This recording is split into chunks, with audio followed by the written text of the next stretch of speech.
Bonjour. Bonjour, vous cherchez le docteur Mason? Oui, je suis au milieu d'une enquête avec mon cher ami Sherlock et Mason est le seul à pouvoir nous aider. Ah, mais malheureusement, il se trouve très occupé pour l'instant. Mais dès qu'il est désoccupé, je vais lui transmettre votre message. Mais quelle est votre question? Je pourrais peut-être vous aider, je ne suis pas son assistant pour rien. Notre enquête porte sur un des plus grands mystères. Comment sont créés les cristaux? C'est un train très compliqué, mais je peux vous aider à le résoudre. En premier, on doit savoir comment se fait les cristaux à l'intérieur. Allez, venez avec moi. Les cristaux sont caractérisés par la répétition régulière dans l'espace d'entités chimiques comme les atomes ou les molécules. La structure la plus petite qui va se répéter tout au long du cristal s'appelle la maille.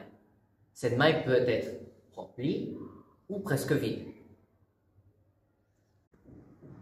Le fait que la maille soit pleine ou vide s'appelle la compacité.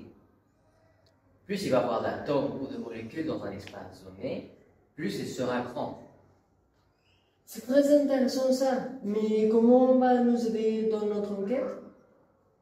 Ah, regardez, Dr. Mason vient juste de terminer. Allez lui demander, sûrement il vous expliquera beaucoup mieux que moi. Bonjour, je suis Watson et je suis dans une enquête avec mon cher ami Sherlock et nous cherchons comment sont créés les cristaux. Ah, je suis enchanté de vous connaître. Si vous voulez, je peux vous expliquer cela grâce à une très simple expérience. Suivez-moi. Les matériaux sont les suivants: 50 g de sel fin, un fil de laine, un cure-dent, bêcher pour 200 ml, une blouse et une plaque chauffante.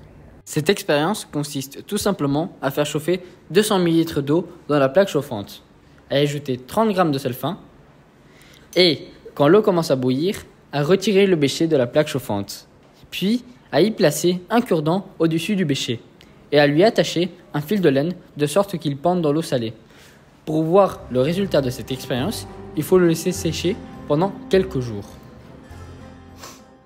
Tout d'abord, on observe que les mêmes structures en fractales poussent à partir de la surface de l'eau et finissent par grimper sur le rebord du verre jusqu'à passer à l'extérieur. À la surface de l'eau, on peut observer la cristallisation d'une petite plaque de sel que l'on peut récupérer à la fin pour l'observer. Sur la ficelle, à ses extrémités, il se développe une grosse masse avec une allure de chou-fleur, toujours des fractales. Sur la partie de la ficelle qui est baignée, on peut observer de très jolis cristaux de sel en forme de cube quasi parfait.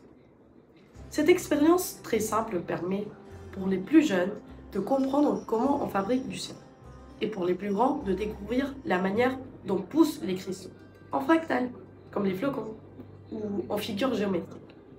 Pour des résultats plus spectaculaires, il est possible d'utiliser d'autres substances comme l'allume de potassium ou le chocolat.